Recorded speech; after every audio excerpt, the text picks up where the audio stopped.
참석하신 여러분 모두에게 하나님의 큰 은혜가 가득하시기를 주님의 이름으로 간절히 축원합니다. 한번 성도들과 인사 나누겠습니다. 사랑합니다. 축복합니다. 사랑합니다.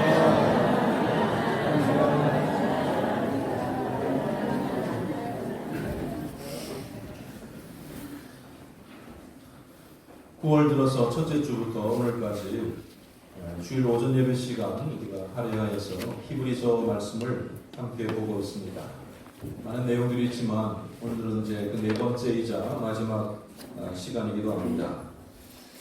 마지막에 와서야 또 서론을 한번 되짚어 보게 되는데, 히브리서는 초대교회 성도들 가운데 유대인이었다가 성도가 된 사람들, 유대인 중에서 예수를 믿게 된 사람들에게 보내진 서신서입니다.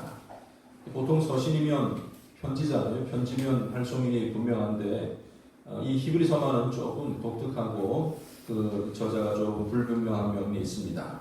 많은 사람들은 바울이라고 인정을 하지만 다른 여러 바울 서신과는 조금 차별되는 그런 이 예성으로 인하여서 바울이 아닌 다른 사람이 쓰지 않았을까 하는 의견들도 있습니다. 그 저자로 거론되는 다른 사람들은 바나바가 있고 또 이 아볼로가 있습니다. 그리고 또한 이 누가복음과 사도행전을 기록하였던 누가가 기록하지 않았을까, 이런 이 생각도 해보게 됩니다.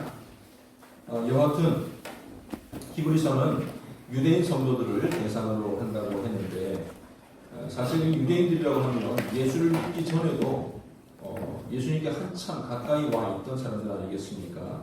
그들은 하나님을 믿는 사람들이었습니다.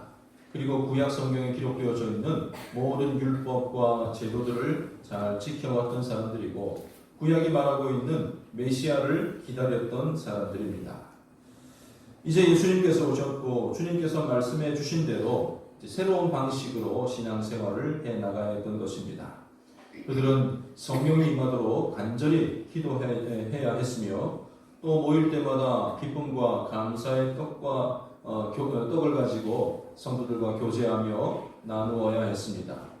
그리고 또한 부활 승천하신 주님께서 다시 오실 것을 기다리며 소망하며 찬송을 부르고, 주님께서 남기셨던 말씀들을 이 사도들을 통해서, 사도들의 음성을 통해서 듣기도 하였습니다.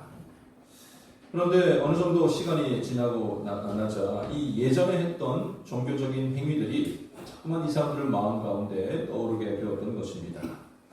뭔가 하긴 하지만, 새로운 것을 하긴 하지만 시원한 감이 없는 것 같아요. 기도를 하고 찬송을 부르고 교제를 나누지만 왠지 좀 부족한 것 같습니다. 왜냐하면 태어나서부터 지금까지, 예수 믿기 전까지 평생을 해왔던 전통과 습관들이 있기 때문인데, 그 습관과 전통들이 얼마나 자극적이었는지 모릅니다. 먼저 하나님께 그들은 번제의 행위를 드렸는데, 번제를 드릴 때는 이 번제의 제물이 되는 소나 양이나 짐승들을 가지고 오게 됩니다.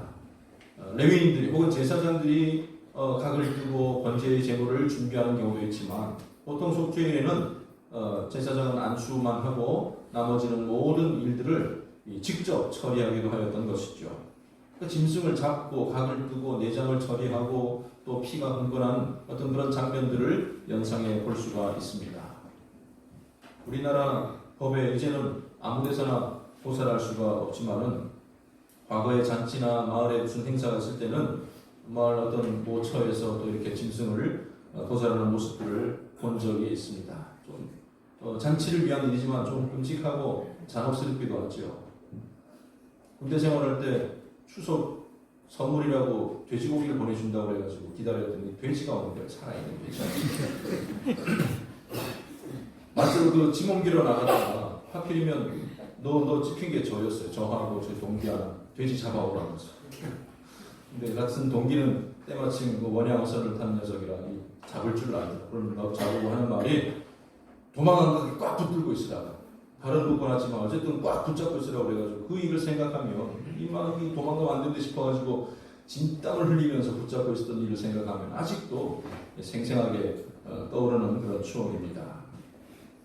그런 행위를 하면서, 야 그럼 참 맛있게 생겼다, 야 군침이 돈다, 그렇게 죽이는 사람은 없지 않겠습니까? 그 과정에서는 상당히 끔찍하기도 하고 충격적이기도 합니다.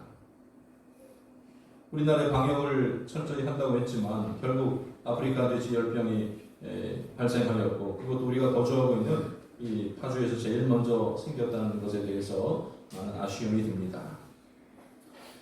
제가 가축을 키워본 적은 없지만 그분들 마음이 어떨까라는 것은 짐작해 볼 만합니다. 애지중지 돼지를 키우고 아기 때부터 이렇게 새끼 때부터 키워왔던 그 돼지가 살처분되고 벌써 한 4천 마리 이상이다 이렇게 살처분되었다고 그러는데 죽어가는 그 모습을 보면서 얼마나 참 마음이 안타까울까, 아쉬울까, 애처로울까 이런 생각을 해보게 됩니다. 구약의 이 방법대로 제사를 드렸던 유대인들은 번제를 드리고 또 이 번제의 제물을 준비하면서 그 의미를 생각하기도 하였겠지만 한편으로 보면 이 우리의 심장을 두근거리게 만든 자극적이고 흥분되는 그런 행위이기도 하였습니다. 피가 있고 죽음이 있고, 거기에 비해서 새로운 신앙생활의 모습은 모이기는 모였는데 피가 없어요. 죽음이 없습니다. 이미 십자가에 돌아가신 예수님을 생각하며 찬송과 기도와 말씀과 교제와 성찬을 행할 뿐입니다. 어떻게 보면 그런 활동적이고 자극적인 일에 비해서 이런 행위들은 시시하게 여겨질 수도 있었다는 말입니다. 그래서 그들 유대인 출신 신자들 가운데에는 옛 길로 되돌아가기도 하였고, 또 다른 사람들은 옛 방식과 새로운 방식을 혼합해 보려는 어떤 그런 시도를 해보기도 하였습니다. 우리나라 기독교 역사를 보면 옛 방식을 도입하여서 더 좋은 모습을 보인 아주 특별한 사례가 한 가지가 있는데, 1890년 언더우드 선교사가 중심이 되어서 학교를 세웠는데요. 그 학교가 바로 평양신학교입니다. 그래서 많은 교육생들을 모으고 교육을 했고 1907년도 6월 달에 1회 졸업생 7명을 배출을 하게 되는데, 여러분들이 잘 알다시피 그 졸업생 가운데는 평양 깡패 출신 누굽니까? 이기풍 목사님. 그가 떴다 그러면 오늘 큰일 났다. 장터에 나가면서 이기풍 안 만나기를 다 기도하고 나갔다고 그러지 않습니까? 어쨌든 그분이 졸업생이고 가장 복음에 열악한 제주도로 파송을 받아 가게 됩니다. 또한 졸업생 가운데는 이 길선주 목사님, 장로였다가 목사님이 된 길선주 목사님이 있는데, 이분은 졸업과 동시에 평양 장대현 교회라는 곳 담임 목사가 됩니다. 1907년 같은 해에 시작된 평양 대부흥운동을 촉발했던 장본인이기도 합니다. 그런데 이 길 목사님의 과거의 이력을 보면 여러 가지 다양한 종교, 우리 이 땅에 있었던 모든 종교를 다 섭렵했던 사람이, 유교와 또 불교, 도교뿐만 아니라 이 샤머니즘, 무속 신앙에도 깊은 관련이 있었다고 전해지고 있습니다. 한마디로 말해서 무당 노릇을 했던 사람입니다. 무당 중에서도 큰 무당이었고, 이 사이비가 아니고 아주 그냥 철저한 무당이었다 보니까 그 삶이 아주 철저했대요. 새벽 2, 3시면 일어나서 단정하게 세수하고 준비해서 정화를 떨어도 과거의 어떤 그런 무속 신들에게 이 신을 불렀고, 새벽 기도, 낮 기도, 밤 기도 규칙적으로 이렇게 생활을 했다는 것이죠. 예수를 믿고 목사가 된 이후에도 그 생활 습관이 어디 가지 않았던 겁니다. 그래서 막 아무리 늦게 자도 새벽 2, 3시가 되면 눈이 번쩍 뜨시고, 야, 뭐 하지? 내 신을 부를 수도 없고 뭐 할까? 이렇게 고민하던가, 야, 내 새벽에 기왕 일어났으니까 하나님께 기도하고 또 예배드리는 게 더 좋지 않겠느냐라고 시작한 일이 혼자 할 게 아니라 우리 교인들하고 같이 해야 되겠다. 그렇게 해서 이제 이 장대현 교회 새벽 기도회가 시작되었다는 거죠. 오늘 제 설명을 듣고 마음속으로, 야, 언놈이 만들어라 했더니 제발 그렇게 생각하지 마시고, 언놈이 아니라, 그 교회에서는 그렇게 했지만 사실 예수님께서 새벽 미명에 일어나셔서 기도하시지 않았습니까? 어쨌든 과거에 다른 일을 하기 위한 생활 습관이었지만 지금과 잘 절묘하게, 또 우리나라의 이 교회 부흥 가운데는 새벽마다 기도했던 이 일이 아주 밑바탕이 되었다고 저는 생각을 해보게 됩니다. 히브리서는 이와 같이 과거로 돌아가고자 하는 유대인 성도들을 권면하고 또 믿음으로 살아갔던 수많은 선배들을 소개해 줌으로써 오늘 그들이 어떤 신앙을 가져야 될 것인지를 결단을 촉구하고 있는 하나님의 말씀이고, 그를 통해서 우리 자신의 신앙생활을 점검해 볼 수 있는 그런 시간으로 삼아야 할 것입니다. 15절 말씀 보면 그러므로 우리는 예수로 말미암아 항상 찬송의 제사를 하나님께 드리자라고 권고하고 있습니다. 이 제사라는 용어가 쓰이지만 제사는 짐승을 잡아서 제물로 드리는 그런 제사가 아니라 주님의 이름을 증언하는 우리의 입술의 열매다. 16절 말씀에 나오듯이 하나님께 받은 그 사랑으로 이웃에게 선을 행하고 선행과 나눔을 행하는 것이 우리가 드릴 새로운 제사다라고 표현을 하고 있습니다. 로마서 12장에는 이런 말씀이 나옵니다. 그러므로 형제들아 내가 하나님의 모든 자비하심으로 너희를 권하노니 너희 몸을 하나님이 기뻐하시는 거룩한 산 제사로 드리라. 이는 너희가 드릴 영적 예배니라. 너희는 이 세대를 본받지 말고 오직 마음을 새롭게 함으로 변화를 받아 하나님의 선하시고 기뻐하시고 온전하신 뜻이 무엇인지를 분별하도록 하라. 하나님께서는 더 이상 짐승이 아닌 나를 친히 직접 받으시기를 원하시는데 내가 무슨 각을 뜨고 죽고 이런 것이 아니라 예수님처럼 십자가에 매달린다는 것이 아니라 그리스도 안에서 변화된 삶, 하나님을 사랑하고 이웃을 사랑하는 그런 찬송의 제사, 섬김과 사랑의 제사를 우리를 통해서 받으시겠다는 그런 말씀입니다. 오늘 히브리서는 이 13장까지 마지막 장입니다. 그래서 이 13장은 히브리서의 결론부라고 할 수가 있는데 하나님께서 기뻐 받으실 만한 찬송의 제사, 입술의 열매가 구체적인 삶에서 어떻게 나타나야 하는지를 전체 말씀을 통해서 요약을 해주고 있습니다.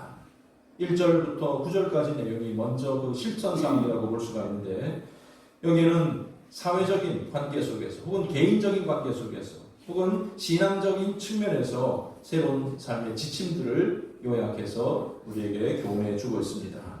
첫 번째로 사회적인 영역에 있어서는 형제 사랑하기를 계속하고 손님 대접하기를 잊지 말라. 1절부터 3절까지 내용입니다. 특히 3절에 보면 갇힌 자를 생각하고 학대받는 자를 잊지 말라라고 하고 있습니다.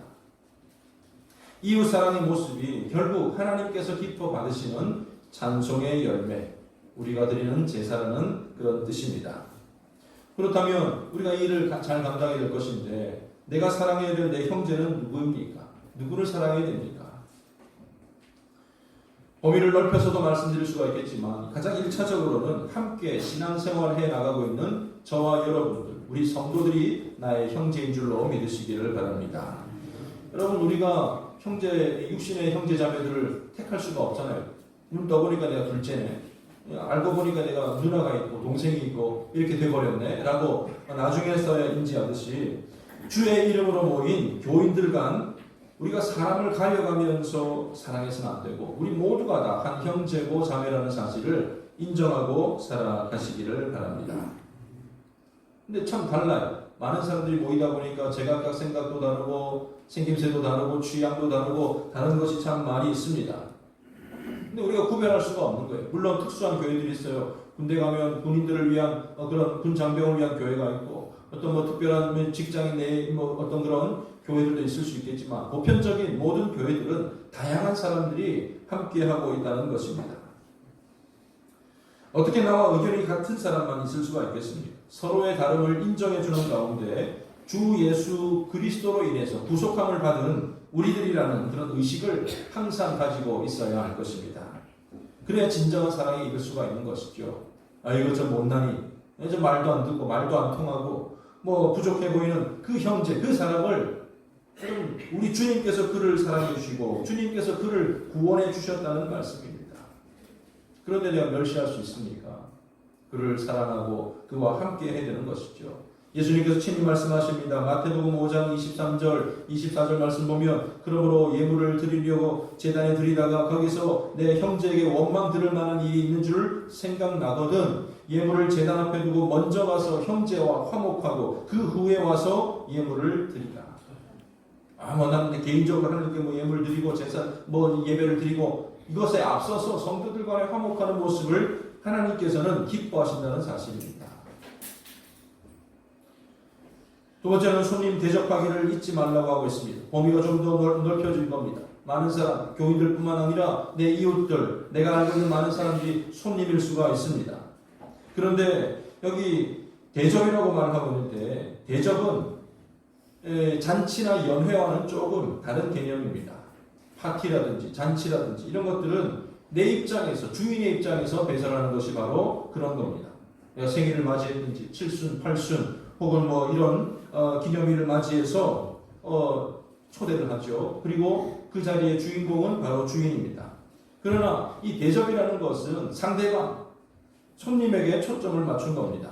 내가 아직 준비가 되지 않은 상태랄지, 집안꼴이 아직 막 지저분하고 누구를 드리기 힘든 상황이랄지라도, 마땅히 뭔가를 드리기에 잘 준비가 갖추어지지 않는 상황이라 할지라도 요청이 있고 나에게 도움의 손길이 있을 때에 그를 맞이해 드리는 것, 그를 대접하는 것, 그것이라는 말씀입니다.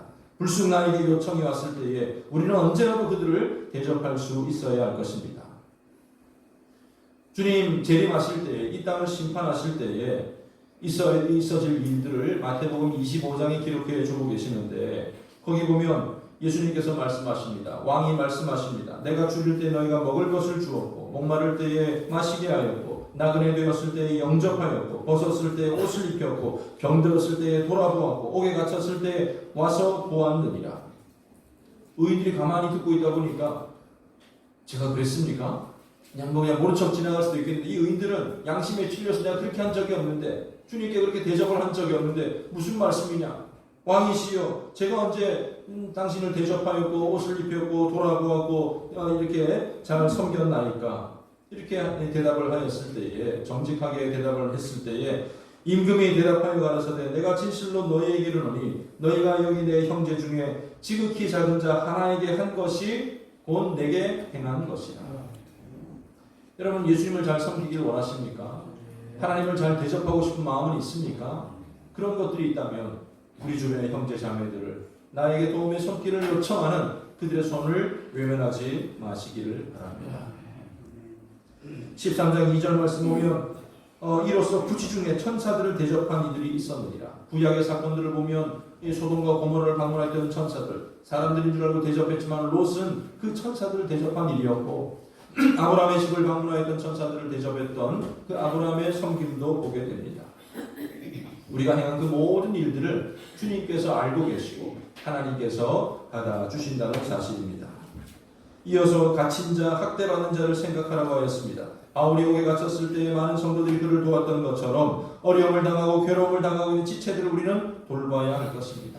지금 당장 큰 환난 가운데 있고 절망 가운데 빠져있는 그 사람을 결코 외면해서는 안 될 것입니다. 하나님이 기뻐하시는 찬양의 제사, 입술의 열매, 하나님께서 기뻐 받으실 만한 우리의 관계 속에서 나타나야 될 귀한 행동인 줄로 믿으시기를 바랍니다. 두 번째로는 개인적인 영역에 있어서도 지켜야 될 사항이 있는데, 4절 말씀을 보면 결혼을 귀히 여기고 침소를 더럽히지 말라라고 하였습니다. 음행과 간음을 하는 자들을 하나님이 용서하지 않는다고 말씀하십니다. 하나님은 부부의 이 가정의 어떤 그런 질서를 창조하셨는데, 부부간에 누리는 참된 자유함과 또 부부간의 정직함과 성실함이 결국에는 하나님께 온전한 예배를 드리는 데 있어서 기본적인 바탕이 되는 것이죠. 부부끼리 앉아있는데 마음속에 딴 남자, 딴 여자가 생각이 있어요. 하나님은 모르시겠지만 정말 숨기면서 다툼이 가득 있고 갈등이 가득 있고 서로를 의심하는 마음이 가득하고 있을 때에 하나님이 예배를 받으시겠습니까? 죄를 품고 다른 마음을 품고 앉아 있어서는 하나님께서 그 마음을 받지 아니하시고 그 예배를 받지 않으신다는 말씀입니다. 5절 말씀 보면 돈을 사랑하지 말라고 하였습니다. 요즘 시대 같은데 돈 없이 살 수가 있겠습니까? 물질 많은, 돈이면 많은 것을 할 수 있는 시대에 어떻게 돈을 사랑하지 않을 수가 있겠습니까? 다 있어. 많으면 많을수록 좋은 것 아니겠습니까? 물론 맞습니다. 그런데 그것이 많아지고 또 그것을 사랑하게 되면 결국 내게 신앙의 올무가 되는 것이고 탐욕에 사로잡히고 돈이 나를 일으켜 세우는 것이 아니라 돈에 걸려 넘어지고 만다라는 말씀입니다. 많으면 좋아요. 많으면 좋습니다. 근데 그 많은 것을 우리가 잘 다룰 줄 알아야 될 것인데, 돈을 사랑하지 않고 그것을 잘 다룰 수 있는 방법은 먼저 자족하는 법을 배워야 할 것입니다.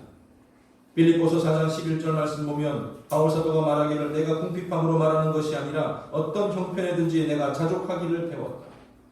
역시 같은 바울 사도가 디모데전서 6장 10절에는 돈을 사랑함이 일만하게 뿌리가 되나니 이것을 사모하는 자들이 미혹을 받아 믿음에서 떠나 많은 근심으로서 자기를 찔렀다라고 하고 있습니다. 우리의 좋은 도구에 그 좋은 도구를 우리의 목표점으로 우리의 신앙의 대상으로 하나님의 자리에 그것을 올려놓지 마시기를 바랍니다. 오히려 이것을 통해서 감사할 줄 아는 사람, 자족할 줄 아는 사람은 이 좋은 도구를 통하여 하나님의 영광, 하나님이 기뻐하실 만한 찬송의 제사를 드릴 수가 있는 것입니다. 이렇게 잘 준비된 사람에게는 아무리 많은 것이 주어져도 돈에 흔들리지 않고 잘 활용할 수가 있다는 말씀이죠. 어제는 우리 같은 노회 내에 있는 행주교회 헌당식에 있어서 참석하고 왔습니다. 우리 교회가 역사가 오래됐는데 우리보다 더 오래된, 한 10년은 더 오래된 교회입니다. 1800년대에 세워진 행주교회 130년 되는 그런 교회인데 그러다 보니까 처지가 비슷해요. 야, 이 행주교에서 교회 건축이 웬말이냐. 참 연로하신 분들이 많고 우리는 이 동산에 있지만 아래쪽에다 주택들이 있자, 집들이 있자, 사람들이 사는데 거기는 물론 사람들이 지금 다 식당들이에요. 행주 삼성 준비를 해가지고 그냥 이 식당들, 족구장 있고 풋살장 있고 뭐 이렇게 해가지고 사람들 손님들 왔다가 그냥 뭐 손님들 쏙 빠지고 나면 아무도 없는 그런 곳에 우뚝 세워져 있는 옛날 교회입니다. 그런데 이번에 새롭게 본당과 교육관을 건축하고 헌당하기까지는 그 교회에 등록한 한 장로님의 헌신이 있었습니다. 이분이 재벌 갑부도 아니지만은 이번 건축의 모든 비용을 8억 5천 되는 거의 10억에 가까운 돈을 혼자 다 책임지셨다고 하는 거죠. 행주교 출신도 아니고 거기서 장립받은 분도 아니고 다른 교회에 있다가 이렇게 이유가 있어서 이곳으로 오시게 된 분인데 이렇게 헌신하게 된 것은 아무도 모르는 약속이지만 20대 때 하나님 앞에 약속한 게 있었대요. 내가 돈을 벌고 또 이렇게 재정적으로 여유가 생기면 하나님의 집, 제가 교회를 꼭 건축해 보고 싶습니다. 이런 소원이 있었는데 잘 되고 큰 교회는 같으면 지을 필요가 없겠지만 참 행주교회를 보니까 내가 이렇게 헌신해야 되겠다는 마음이 생겨서 모든 전에 본인이 다 이렇게 이 공헌을 하게 되었던 것입니다. 여러분 한번 생각해, 내가 100억 부자라고 그러면 한 10억 정도는 아깝지 않겠습니까? 한 1000억 정도 가지고 있으면 그보다 못한 금액은 전혀 아깝지 않고 펑펑 쓸 수 있을 것 같습니까? 제가 보건대 돈이 많으면 많을수록 그것 아까운 줄 알고 정말로 아쉬운 마음들이 많이 있을 것입니다. 그 장로님이 어떤 직업을 가지고 뭘 하는 분인지 모르겠지만 그 정도면 노후를 준비하는데도 충분히 필요한 돈일 것이고 가족 소개하는데 보니까 아들은 조금 정신적으로 약간 이 장애를 가지고 있는 아들이더라고요. 자리에 어울리지 않는 복장으로 와서 인사도 하고 그렇게 하던데 아들의 미래를 위해서도 준비해야 될 부분들이 얼마나 많이 있겠습니까? 그러나 더 가치 있는 곳에 하나님과 약속한 그 일에 사용하는 아름다운 그런 모습을 보게 되었던 것이죠. 여러분 이 세상 살아가면서 꼭 필요한 것이지만 그것을 사랑하지는 마시기를 바랍니다. 하나님께서 주신 것에 만족할 줄 알고 또 주신 것이 있다면 잘 사용하고 살아가는 저와 여러분들이 되어야 할 것입니다. 이 세상 돈을 비롯해서 다른 세상에 있는 것들은 내게 왔다가도 순식간에 떠나가 버립니다. 아무리 많은 것이 있어도 떠나가 버리면 우리가 감당이 참 주체할 수가 없는 거죠. 하나님은 그것을 아시고 5절 말씀 보면 돈은 너희를 떠난다 할지라도 결코 너희를 버리지 아니하고 너희를 떠나지 아니하리라. 끝까지 우리를 붙잡아 주시고 우리와 함께 하시는 하나님을 섬기고 하나님을 붙잡고 살아가야 되는 것이죠. 돈이나 물질이나 이 세상 거 사랑하여서 거기에 따라서 우리가 기뻐하기도 하고 낙심하기도 하고 이런 감정의 요동을 우리가 행해서는 안 될 것입니다. 마지막으로 신앙생활에 대한 그런 지침을 주고 있는데 7절 말씀 보면 하나님의 말씀을 너희에게 일러주고 너희를 인도하던 자들을 생각하며 그들의 행실의 결말을 주의하여 보고 그들의 믿음을 본받으라 라고 말씀하고 있습니다. 앞서 히브리서 12장에 표현한 것처럼 우리 앞에 살다간 구름같이 허다한 증인들의 삶을 우리는 본받아야 할 것입니다. 아벨이나 에녹이나 노아나 아브라함의 그 최종적인 삶의 모습들을 그 결말들을 우리가 잘 참고해야 할 것입니다. 이삭과 야곱과 요셉과 모세를 통해서 우리의 믿음이 어떠해야 될 것인지, 어떤 과정을 걸어가야 될 것인지를 우리는 잘 배워야 할 것입니다. 성경은 예수 그리스도를 가리키고 예수 그리스도에 관한 책이지만 또 한편으로 보면 어떤 의미로는 믿음으로 자라가고 믿음을 지켜내고 때로는 실패하고 때로는 낙심하고 좌절하는 그 사람들의 성공과 실패를 통해서 우리의 믿음을 점검해보고 우리의 믿음을 바로잡아갈 수 있는 그런 하나님의 말씀 아니겠습니까? 말씀을 통해서 우리가 그것을 배워야죠. 또한 우리 교회를 통해서 믿음으로 살아간 대원교회 신앙의 선배들의 모습을 우리는 잊어서는 안 될 것입니다. 그 시대의 그 환경 속에서 어떻게 결단하였으며 어떻게 대응하였으며 또 그렇게 어떤 삶으로 살아갔는지를 그들의 삶이 우리에게 거울이 되도록 해야 할 것입니다. 본문 17절에도 이런 말씀이 나옵니다. 너희를 인도하는 자들에게 순종하고 복종하라. 그들은 너희 영혼을 위하여 경성하기를 자신들이 청산할 자인 것 같이 하느니라. 그들로 하여금 즐거움으로 이것을 하게 하고 근심으로 하게 하지 말라. 그렇지 않으면 너희에게 유익이 없으리라. 이 말씀은 과거의 신앙의 선배들이 아니라 오늘 지금 이 시간 나의 신앙을 위해서 애쓰고 이끌어주고 있는 현재의 지도자들에 대한 태도를 말하고 있는 것입니다. 여러분들의 신앙은 언제까지 살아가야 되겠습니까? 언제까지 우리는 성장해 가야 되겠습니까? 우리의 신앙생활은 주님 오실 때까지 자라가야 할 것입니다. 이 세상에는 학교에 졸업이 있어요. 초등학교 졸업하고 중학교, 고등학교, 대학원, 박사 어쨌든 어느 정도 되면 끝이 납니다. 그러나 우리의 배움, 우리의 성장은 끝이 있을 수가 없어요. 예수님을 닮아가는 과정이기 때문에 우리는 항상 신앙, 그 믿음의 배움의 과정 가운데 몸담고 있어야 되는 것이고 내가 다 배웠다, 내가 신앙에 마스터했다 이렇게 말할 수가 없는 것입니다. 듣고 배우기에 힘쓰시기를 바랍니다. 그러기 위해서 내 신앙의 멘토가 있어야 되는 거예요. 그냥 이거 들어도 그만이고 저거 들어도 그만이고 내가 필요한 거 참고하고 내가 싫은 건 버리고 이런 식으로 혼자 잘난 척 신앙생활하면 결국 넘어지게 되어 있습니다.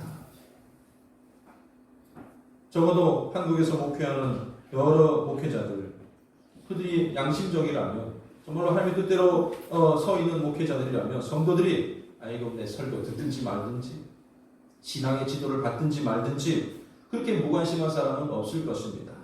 어떻게 하면 저 집사님 신앙이 더 자라게 할 수 있을까? 어떻게 하면 저 성도님이 예수님을 만나고 큰 믿음의 자리로 나아가게 도와줄 수 있을까? 그런 마음과 그런 열정과 그런 사랑으로 고민하고 연구하고 목회해 나가는 것이 목회자들 아니겠습니까? 오늘 말씀 보니까 영혼을 위하여 일하기를 내 문제를 청산할 것 같지 않아. 아이고 내 신앙은 자기 신앙은 자기 알아서 하는 거지. 이게 아니라 저분의 신앙을 내 사업으로 내가 내 문제로 알고 내가 청산할 것, 내가 계산해 볼 것으로 알고 한다라고 말하고 있는 거죠. 의사들도 보면 좀 진정성이 있는 사람이 있고 건성으로 한 사람이 있고 이게 좀 나뉘어지는 것 같아요. 보통 몸이 안 좋아서 병원 가면 대부분 뭐라 그럽니까 의사가 이렇게 물어보면 다 비슷한 대답하는 것 같아요. 의사가 뭐라고 맵고 짠 거 먹지 말라고 그럽니다. 그리고 술, 담배 하지 말고 또 요즘 꼭 붙는 말이 있죠. 살은 꼭 빼라고. 내가 볼 때 날씬한데 꼭 그 사람도 살을 빼라는 말을 하라고. 꼭 필요해서 해주는 말씀드리겠지만 어디서나 똑같은 말씀을 들으니까 조금 의구심이 생기기도 합니다. 어디서 들어보니까 자기 가족들한테는 조금 다르게 말을 한다고 그래요. 암센터에 계시는 분도 자기 가족이 암이 걸리면 일단 항암 치료는 하는 게 아니야. 이렇게도 말을 하고 다른 방법을 제시해 주기도 하고 그 대상에 대한 사랑과 관심과 어떤 그런 마음들이 이 전제된 상황에서 정말 교육이 이루어질 수가 있는 것이고 신앙의 지도가 있을 수 있는 것 아니겠습니까?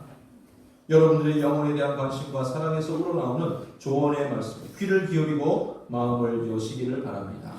내가 생각하는 것과 똑같은 말씀 해주시거든 감사함으로 기쁨으로 더 나아가시기를 바랍니다.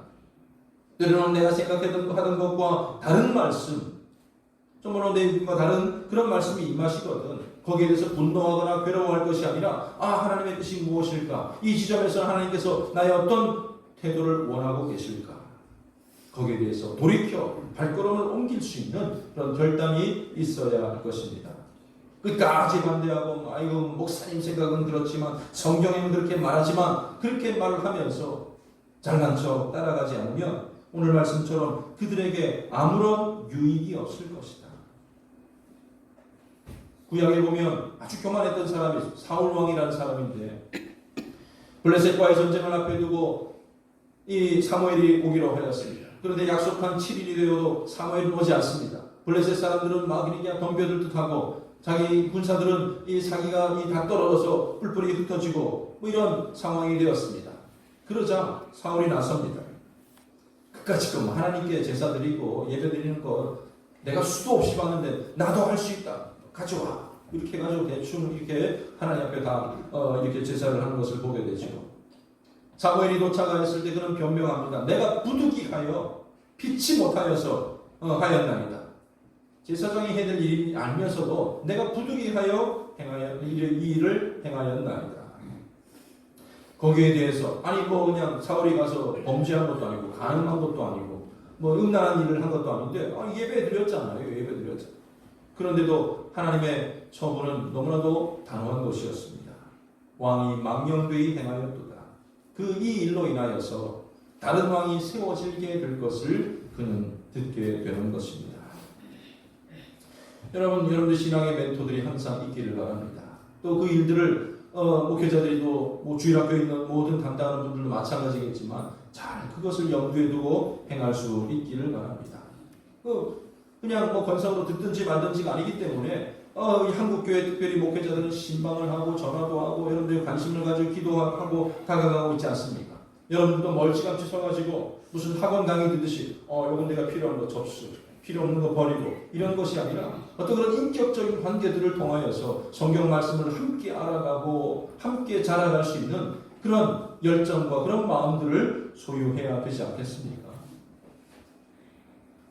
예를 들어 결혼식장 가서 여러분들 누굴 기억합니까? 누구를? 그때 웨딩드레스 입고 들어갈 때 뒤에서 헐렁하면서 똑바로 펴준 그 아저씨 너무 감사하지. 그러면서 1년 뒤에 찾아가서 박수하는 사람이 있습니까?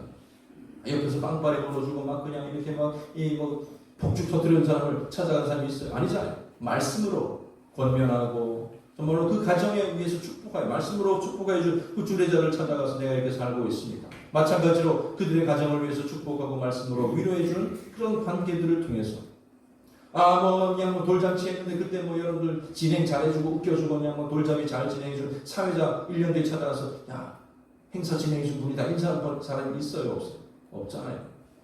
그 가정을 위해서 그 자녀의 미래를 위하여서 말로 기도해주고 이 신앙을 위해서 책임져주고 함께 이 말씀을 선포했던 목사님 찾아가서 그렇게 서로 교제해가는 것이 신앙의 모습 아니겠습니까?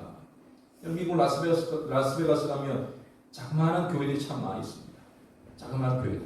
거기 교회 가서 내가 잭팟 터뜨리게 해서 기도하는 것이 아니라 그 결혼식들은 다 웨딩 처치들인데요. 이 결혼식 하는 것인데 도망 나와서 결혼하든지 아니면 운이 맞아서 결혼하든지 그 당시 들어가기만 하면 준비가 되어 있어요.